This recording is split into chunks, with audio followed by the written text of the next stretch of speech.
The meeting room inside the Maple Creek HOA clubhouse smelled like burnt coffee, cheap air freshener, and tension. Every folding chair was occupied. Retired couples whispered in corners. Young families sat quietly, avoiding eye contact. A few residents checked their phones nervously, pretending they weren't listening, because everyone in Maple Creek knew one thing. When Karen Whitmore stood up during an HOA meeting, somebody's life was about to become miserable. Karen was the HOA president for 6 straight years. She walked like she owned every sidewalk in the neighborhood. Perfect blonde hair, perfect white blazer, perfect fake smile, and absolutely no mercy. She fined people over trash cans. She measured grass with a ruler. She once threatened legal action against an elderly veteran because his American flag was slightly faded. But tonight, Karen had chosen a new target, a single mother named Maria Alvarez. Maria sat quietly in the back row holding a folder against her chest. She looked exhausted, because she was. Maria worked 2 jobs, morning shift at the diner, night cleaning offices downtown. She barely slept, but despite everything, she still kept her tiny home clean, still smiled at neighbors, still helped elderly residents carry groceries, and most importantly, she raised her son Daniel with dignity. Daniel had moved away 3 years early after joining the police academy. Maria rarely talked about it, but every parent in the neighborhood knew how proud she was. Her son was her whole world. Karen adjusted the microphone. "Next issue," she announced coldly. The room became silent. Karen opened a thick folder dramatically. Property number 118. Maria Alvarez. Maria slowly stood. Karen smiled. The kind of smile that made people uncomfortable. "We have received multiple complaints regarding your property condition." Maria blinked. "Property condition?" Karen nodded. "Yes. Dead flowers in the front garden. Paint discoloration near the mailbox.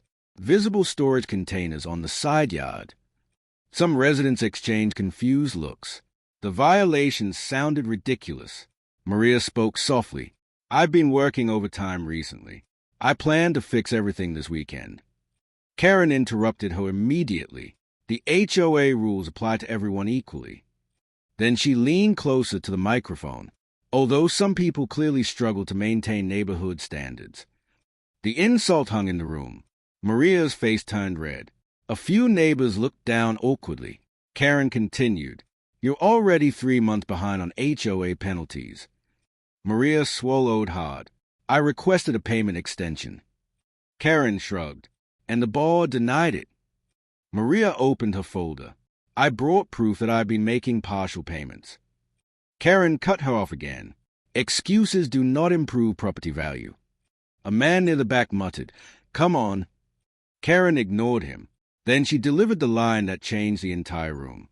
"Frankly, if you cannot afford to live in Maple Creek, perhaps you should move somewhere more appropriate." Gasps filled the clubhouse. Maria froze. Her hands trembled. Karen wasn't just criticizing her house. She was humiliating her publicly. Maria tried to stay composed. "My husband died 6 years ago," she said quietly. "I've done everything I can to keep our home." Karen rolled her eyes. With respect, personal tragedy does not exempt residents from community standards. The cruelty in her voice shocked even the board members. One elderly woman whispered, "That's enough, Karen." But Karen wasn't finished. She lifted another paper. "Due to repeated violations and unpaid penalties, the HOA is considering legal action." Maria's face lost color. "Legal action? Against a widow already struggling to survive?" Karen folded her hands proudly. "You have 14 days to comply." Maria looked around the room. Nobody spoke. Not because they agreed, because everyone feared becoming Karen's next victim. Maria slowly gathered her papers. Her voice cracked. "I'm trying my best." Karen responded instantly. "Your best is lowering property values." The room went dead silent. Maria's eyes filled with tears, but she refused to cry in front of Karen. So she turned and walked out. The clubhouse door slammed behind her, and for a brief moment, even Karen's supporters looked uncomfortable.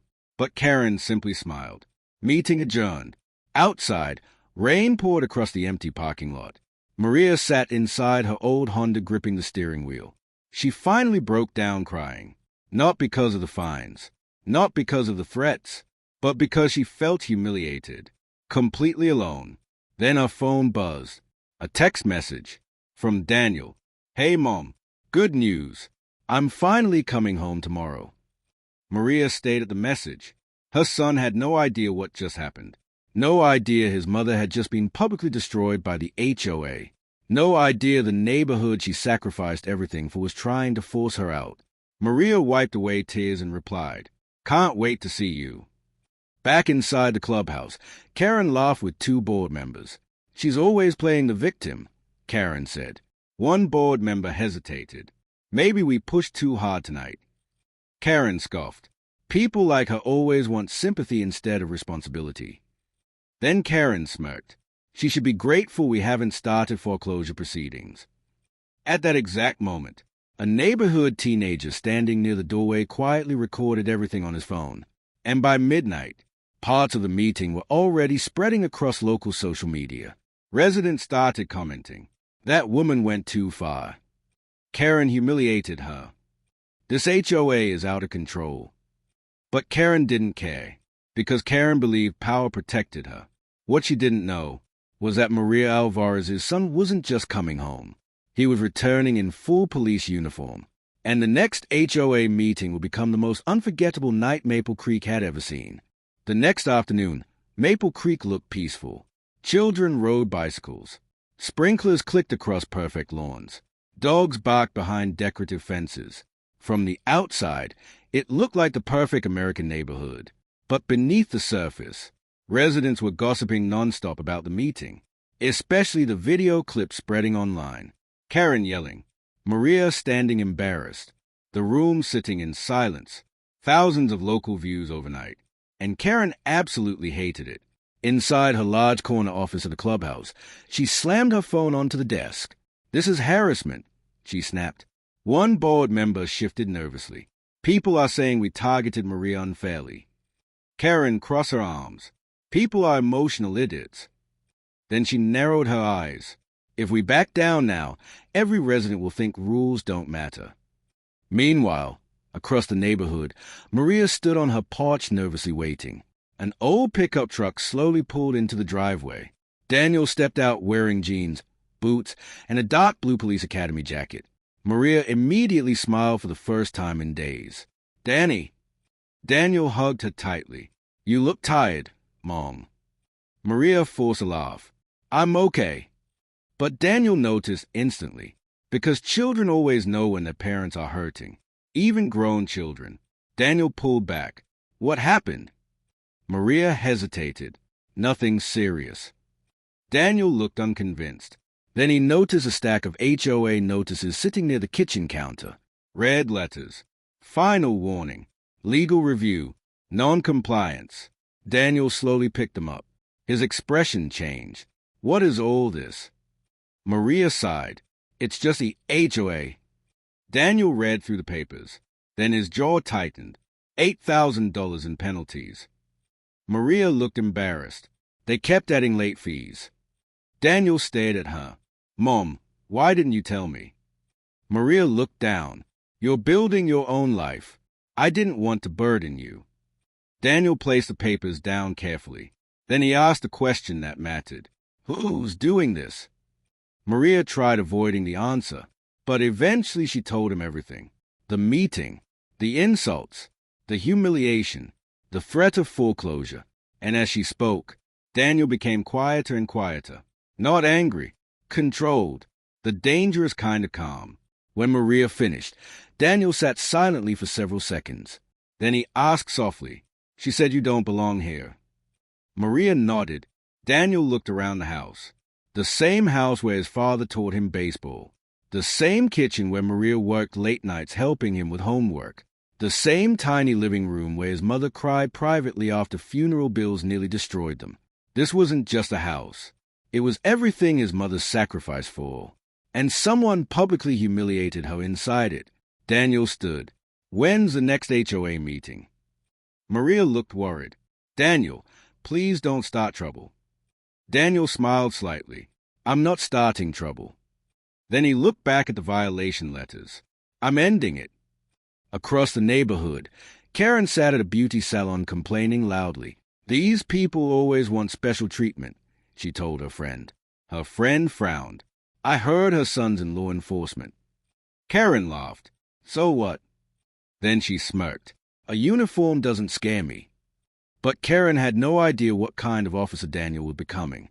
At 26 years old, Daniel Alvarez already had a reputation at the academy.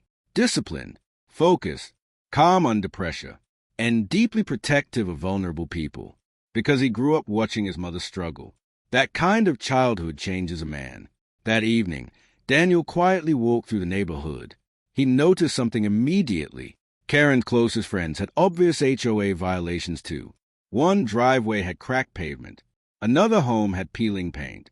One board member kept a boat parked illegally beside his garage. Yet none of them received fines. Interesting. Then Daniel noticed security cameras near the clubhouse entrance, and a new idea formed in his head. Back at home, Maria cooked dinner while Daniel reviewed every HOA document carefully. The penalties were inconsistent. The dates were suspicious. Several notices lacked official signatures. Then Daniel found something else.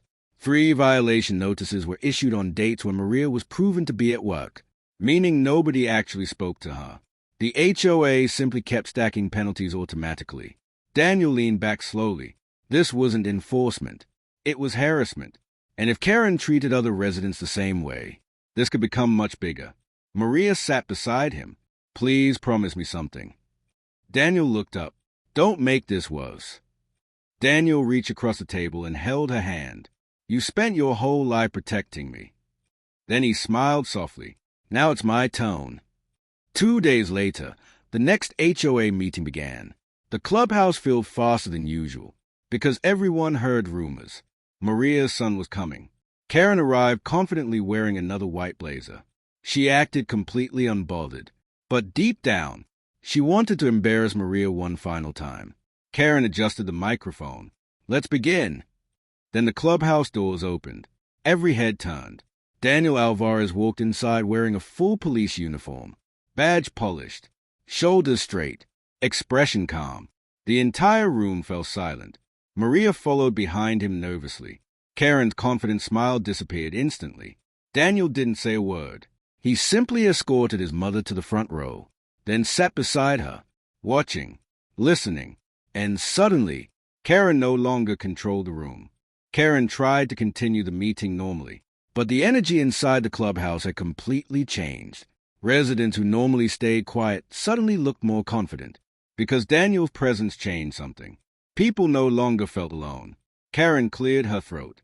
"Next issue," she said stiffly. But before she could continue, an elderly resident raised his hand. Karen looked irritated. "Yes, Mr. Thompson." The old man stood slowly. "I've lived here 18 years, he said, "and I've never seen someone treated the way Maria was treated last week." Several residents nodded. Karen forced a smile. "The board enforces rules equally." A woman near the back spoke up immediately. "That's not true." Karen's face tightened. The woman continued.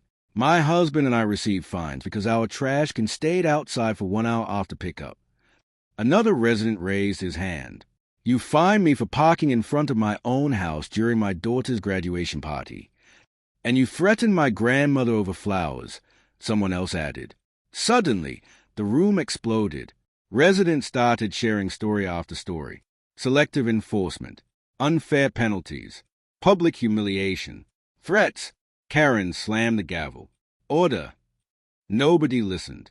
Daniel remained seated quietly beside his mother. He never interrupted, never threatened anyone, but his calm presence made residents feel protected. Karen pointed angrily. "This meeting is not about emotional complaints." Then she looked directly at Maria. "We are discussing compliance failures."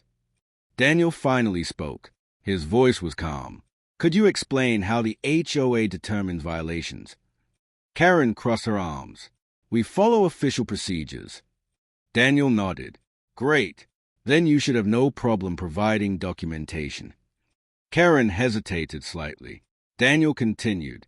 "Specifically inspection records, photographic evidence, resident notifications, and payment processing history."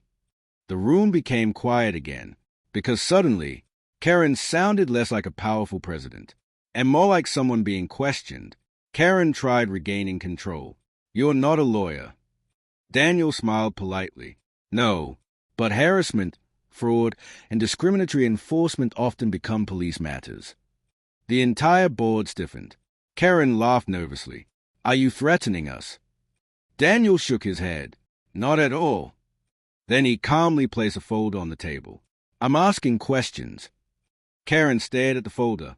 "What's that?" Daniel opened it. Inside were printed photographs. Dozens of them. Photos of homes across Maple Creek. Board members violating HOA rules. Unapproved fences.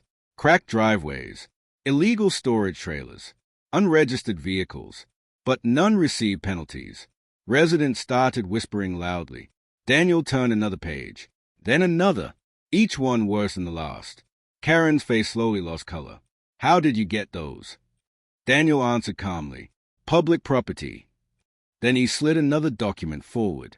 "These are county records showing multiple HOA fines issued without inspection verification." A board member whispered, "Oh my God!" Daniel wasn't finished. "These are time-stamped payroll records proving my mother was falsely marked as resident unavailable while she was working 60 miles away." Maria looked stunned. She didn't even know Daniel gathered all this. Karen attempted another smile. "This proves nothing." Then Daniel pulled out one final item.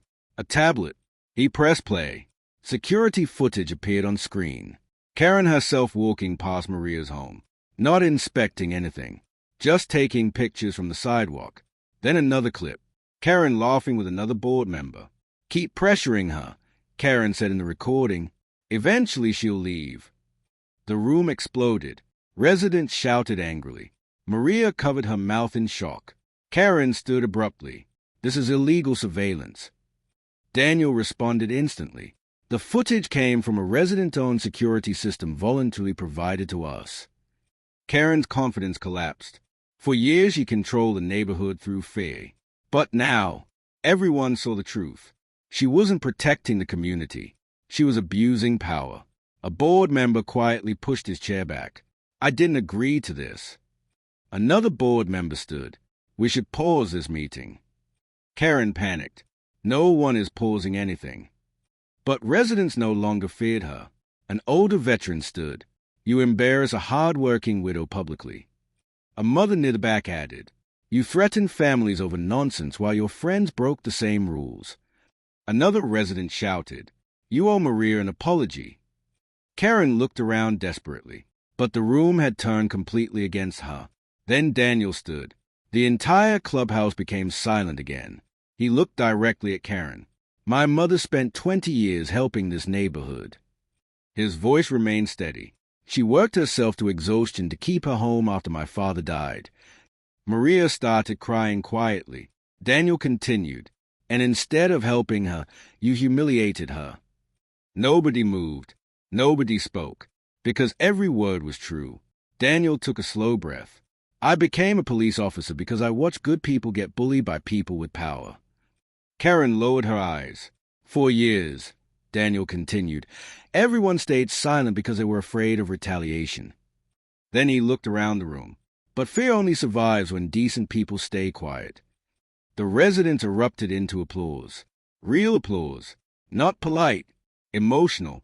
Because someone finally stood up. Karen grabbed the microphone desperately. "This meeting is adjourned." But nobody listened anymore.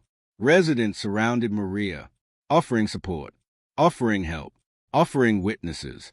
One elderly woman hugged her tightly. "You never deserved this." Karen quickly gathered her papers and rushed toward the exit. But before leaving, she heard Daniel's final words. "We've already contacted the county oversight office." Karen froze. Then Daniel added calmly, "And several residents are preparing formal complaints." Karen's face went pale, because suddenly, this wasn't neighborhood drama anymore. This was becoming a real investigation. And for the first time in years, Karen realized she might actually face consequences. 3 days after the explosive HOA meeting, Maple Creek became unrecognizable. Neighbors who barely spoke before now gathered in driveways discussing the scandal. Video from the meeting continued spreading online. Local community pages exploded with comments. Power-hungry HOA exposed. Single mom targeted unfairly. This happens everywhere. The story touched a nerve, because across America, thousands of people dealt with aggressive HOA boards. And suddenly, Maria Alvarez became a symbol. But inside her small home, Maria felt overwhelmed. She never wanted attention. She only wanted peace. Meanwhile, Daniel worked nonstop, not as an angry son, as a disciplined investigator. Because once residents started talking, the complaints became massive. One family claimed Karen issued over $12,000 in penalties during a medical emergency. An elderly couple showed proof they were threatened over wheelchair ramp modifications. A military veteran revealed Karen repeatedly ignored vandalism complaints but fined him for holiday decoration violations. Patterns emerged quickly. Karen targeted vulnerable residents, widows, elderly homeowners, single parents, people unlikely to fight back, and every news story made the neighborhood angrier. Inside the clubhouse office, Karen sat pale and furious. The board was collapsing around her. 2 members resigned. One demanded access to financial records. Another refused to attend meetings. Karen slammed a folder onto the table. This is a witch hunt. But even her closest allies looked nervous now, because the county oversight office had officially contacted the HOA, requesting documents, financial records, violation procedures, internal communications, and that terrified Karen, because there were things hidden inside those files nobody else knew about. That same evening, Daniel sat at the kitchen table reviewing more documents. Maria placed coffee beside him. "You don't have to keep doing this," she said softly. Daniel looked up. "Yes, I do." Maria sat quietly. Daniel smiled gently. "When Dad died, you protected me from everything." Maria looked emotional. "You were just a kid." Daniel nodded. "But I saw how hard life became." He leaned back. "I remember you skipping meals so I could eat." Maria's eyes filled with tears. "I remember you working double shifts and helping me study at night." Daniel smiled sadly. "You never gave up." Then his expression hardened. "So I'm not letting people like Karen destroy what you built." Across town, Karen received terrible news. A local news station wanted interviews. Residents were organizing petitions, and the county requested emergency review hearings. Karen's perfect image was collapsing publicly. Desperate, she decided to fight back. The next morning, Maria discovered another notice taped to her front door. Immediate compliance warning. Daniel read it slowly, then laughed, because it was absurd. The violation claimed Maria's porch curtains were non-approved fabric color. Even Maria stayed in disbelief. This can't be real. Daniel took photos immediately, because Karen had just made a huge mistake. She continued retaliating after formal complaints began. That changed everything legally. Within hours, Daniel forwarded the notice to county investigators. And this time, they responded fast. 2 officials arrived at Maple Creek later that afternoon. Residents watched from windows as investigators entered the HOA office. Karen tried smiling confidently, but witnesses later described her hand shaking. The investigators spent nearly 4 hours inside, reviewing records, interviewing board members, copying financial documents. And when they finally left, Karen looked terrified. Word spread instantly. Then came the real bombshell. A former HOA accountant contacted Daniel privately. The accountant revealed multiple penalty payments were improperly redirected into unauthorized administrative expense accounts, meaning fines may have been misused, possibly illegally. Daniel stared at the evidence carefully. This was no longer about rude behavior. This could become criminal. That night, Karen sat alone inside her dark kitchen drinking wine. For years she enjoyed controlling people. The authority, the fear, the power. She believed nobody would ever challenge her, especially not a struggling widow. But now the entire situation spiraled beyond control. Then her phone rang. One of the remaining board members. "We're voting tomorrow." Karen frowned. Voting on what? The answer hit like a hammer. Removing you as HOA president. Karen stood instantly. "You can't do that." "We can. The man replied coldly, "And honestly, we should have done it years ago." The call ended. Karen stared silently into the darkness. Meanwhile, across the neighborhood, Maria sat beside Daniel on the porch. For the first time in weeks, she felt safe. Neighbors waved kindly. Cars slowed to offer support. Someone even delivered flowers anonymously. Maria smiled softly. "I forgot what kindness felt like around here." Daniel looked across the quiet street. Bullies make good people afraid to speak. Then he smiled. But once one person stands up, everything changes. The next HOA meeting became standing room only. Residents packed the clubhouse. Tension filled every corner. Karen arrived looking exhausted. No confident smile. No arrogant attitude. Just fear. Then the board chairman cleared his throat.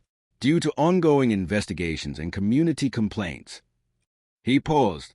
"We are initiating an emergency vote regarding Karen Whitmore's position as HOA president." The room exploded into whispers. Karen stood angrily. "This is outrageous." But for the first time ever, nobody cared what Karen thought. Karen's hands trembled as the emergency meeting continued. The same resident she once controlled now stared back without fear. And that terrified her more than any investigation, because fear was always her weapon. Without it, she had nothing. The board chairman adjusted his glasses nervously. Before the vote, he announced, residents may provide statements. Immediately, hands shot into the air, dozens of them. Karen looked stunned. For years, nobody dared challenge her publicly. Now the entire neighborhood wanted to speak. An elderly veteran approached first. His voice shook with emotion. "My wife was dying from cancer last year," he said. "And while we were driving to chemotherapy appointments, Karen fined us because our lawn wasn't trimmed." The room fell silent. Karen avoided eye contact. The veteran continued. "She threatened legal action while my wife was fighting for her life." Several residents looked disgusted. Then a young mother stepped forward holding paperwork. "These are 6 violation notices issued while my husband was deployed overseas." Another resident raised photographs. "These are repairs I completed months ago." Karen kept charging penalties anyway. Story after story flooded the room. The pattern became undeniable. Karen weaponized the HOA against vulnerable people. Widows, disabled residents, military families, single parents. Maria sat quietly beside Daniel, listening in shock. She thought she was alone, but Karen hurt countless families. Then the board chairman spoke carefully. "There are also concerns regarding financial irregularities." Karen snapped instantly. "You have no proof." But another board member slowly slid documents across the table. The room became tense. The chairman opened the folder. "These records show penalty funds transferred into an authorized discretionary account." Gasps spread across the clubhouse. Karen's face turned pale. "That's administrative budgeting," she argued desperately. But the board member shook his head. No authorization signatures. No resident approval. No disclosure. Karen looked around wildly. "You're all turning against me because of social media lies." Then she pointed directly at Maria. "This woman manipulated everyone." The accusation shocked the room. Maria looked devastated. But before Karen could continue, Daniel stood up, and the room immediately quieted. Daniel walked calmly toward the front. He wasn't angry. He wasn't shouting. And somehow, that made his presence even stronger. He looked directly at Karen. "My mother spent years staying silent." Karen crossed her arms defensively. Daniel continued. "She paid fines she couldn't afford because she believed the system would eventually treat her fairly." Then he glanced around the room. "But people like you count on silence." Nobody interrupted, because every resident knew exactly what he meant. Daniel continued calmly. "You thought nobody would fight back." Karen's voice cracked. "You don't understand how difficult this job is." Daniel nodded slightly. "You're right." Then his expression hardened. "Protecting communities is difficult." He gestured toward residents. "But humiliating struggling families isn't leadership." The clubhouse erupted into applause. Karen slammed her hand on the table. "You think that uniform makes you a hero?"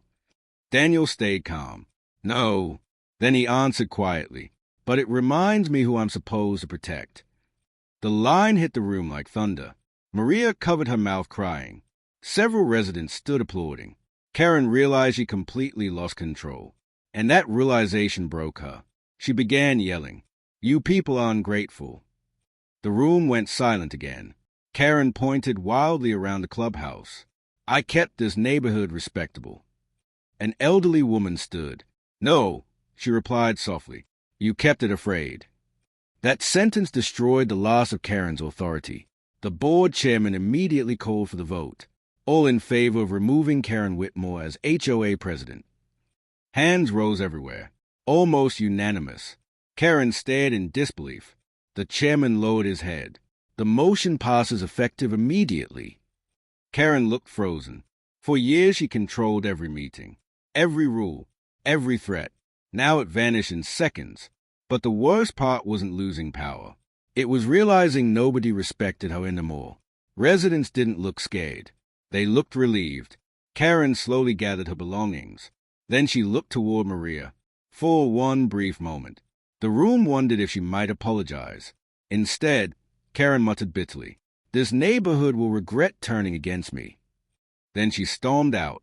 The clubhouse doors slammed behind her, and suddenly, the tension disappeared. Residents exhaled like they'd been holding their breath for years. One neighbor started clapping, then another. Within seconds, the entire room erupted in applause. Not because Karen lost, but because the fear was finally over. Maria looked overwhelmed. People approached her one after another, offering hugs, offering apologies, offering support. A woman whispered through tears, "I should have defended you sooner." Maria hugged her tightly. Daniel stepped back quietly watching everything. He never wanted revenge. He wanted accountability. And more importantly, he wanted his mother treated with dignity. Outside the clubhouse, Karen sat alone inside her luxury SUV, hands gripping the steering wheel. Her phone buzzed repeatedly. News reporters, residents, board members. She ignored them all, because deep down, she knew this wasn't over. County investigators were still reviewing records, and if financial misconduct was proven, losing the HOA presidency would become the least of her problems. Meanwhile, inside the clubhouse, residents gathered around Maria smiling warmly. For the first time in years, Maple Creek finally felt like a real community again.